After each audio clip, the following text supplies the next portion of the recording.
and cooking is so versatile that it allows even the most humblest of novices to explore and get out star quality items from their kitchen. Various different methods of cooking are used to employ such an effect. One great method is a good quality braising technique to be used. Mutton chops coming together with the subtle hints of rosemary and capers just to add that pickling touch to this good quality braise. Pair this along with a hearty salad and your lunch ready any time of the week or even the weekend. Let's get to creating it, right? Right? Are you coming to cook with me? You lazy girl. All you need to do out here is ensure your pan, that's your braising pan, is nice and hot and ready to sear your meat. Into that goes about 60 grams of salted butter. Just allow it to melt and get nice and hot so that we are ready to sear the meat. It's perfectly okay to allow the yellow butter to get nice and brown. It just adds to the nutty aroma of these gorgeous mutton chops. So in goes a kg of mutton chops just to sear and get perfectly brown. I allow cooking them for at least 3 to 4 minutes on each side so that they get that crunch and a little bit of crust.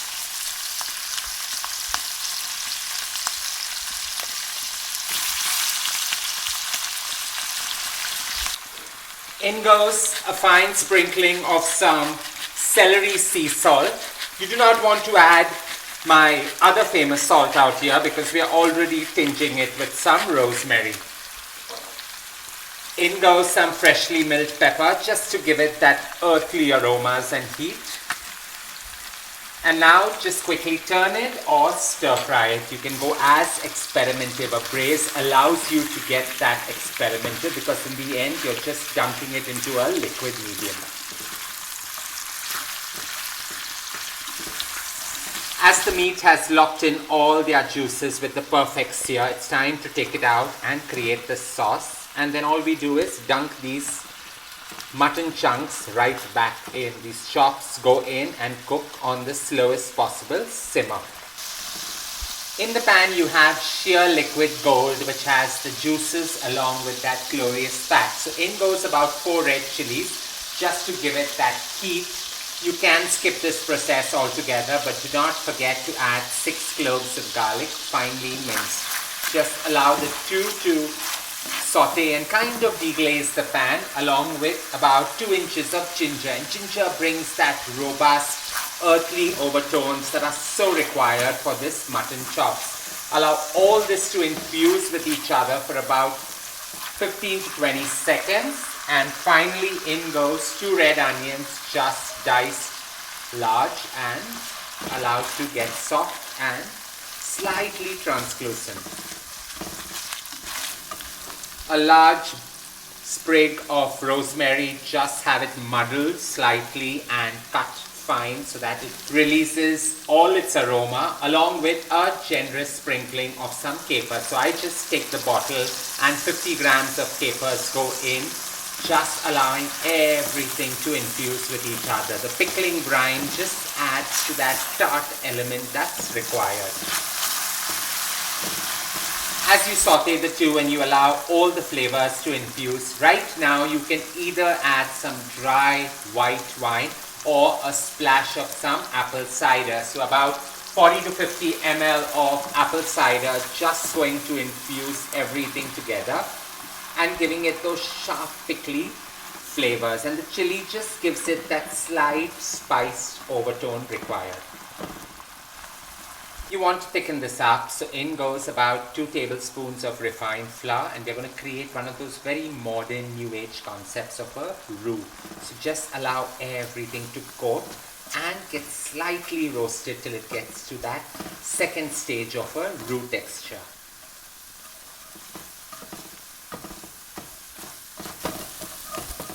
As you allow the roux to get to that perfect blonde color, in goes about 2 cups of mutton stock. Just pour that in and allow everything to come together, getting slightly thickened but absorbing most of those gorgeous flavors from within.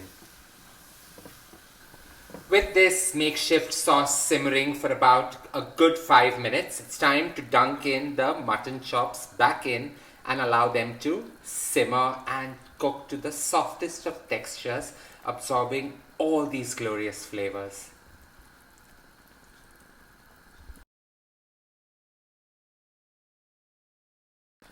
All you need to do is give this a quick stir so that the flavors have mingled with each other, sharp, pronounced. Allow this to simmer and cook on the slowest possible flame for about 45 minutes till it's just about done and falling off the bone.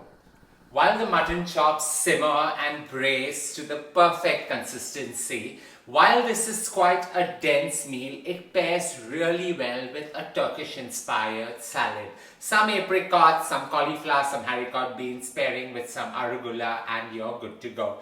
To start off, in my large salad mixing bowl, I'm going to put about 30 to 40 ml of some red wine vinegar. Just give it a good splash, and you can be a little liberal out here, it doesn't really matter.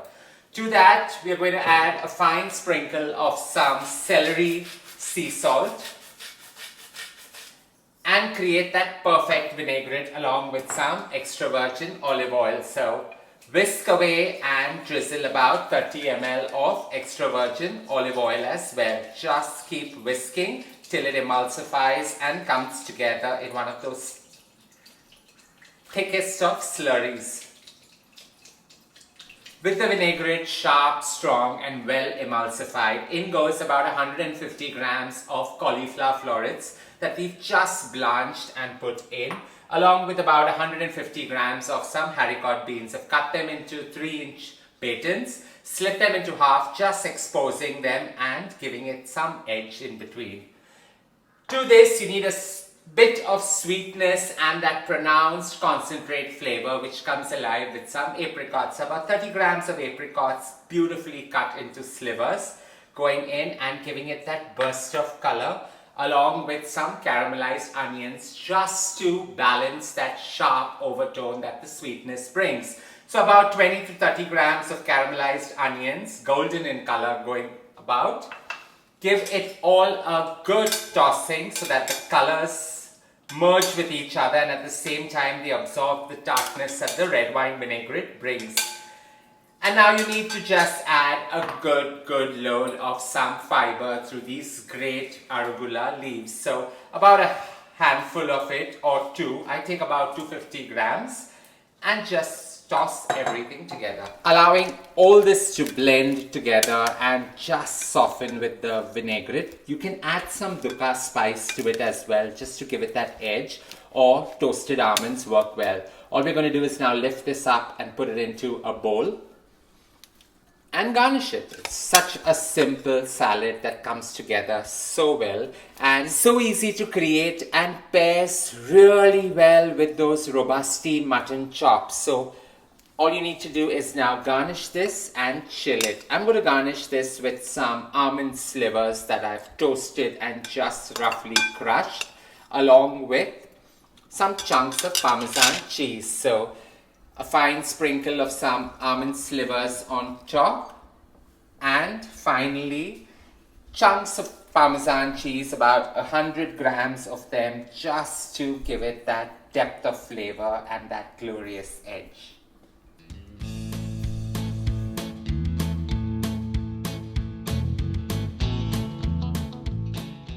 45 minutes of a perfect simmer and these gorgeously braised mutton chops are ready.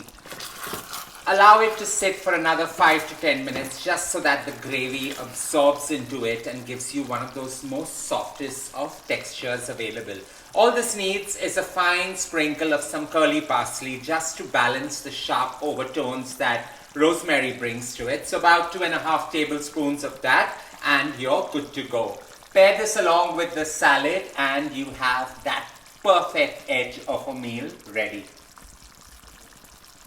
The subtle flavors of capers along with the sharp overtones that rosemary bring truly make this mutton chops decadently stylish, yet so simple and easy to create. Pairing this along with an arugula salad with slight overtones of cauliflower haricot beans and some almonds and chunks of Parmesan cheese gives you a meal truly worthy and so well established together.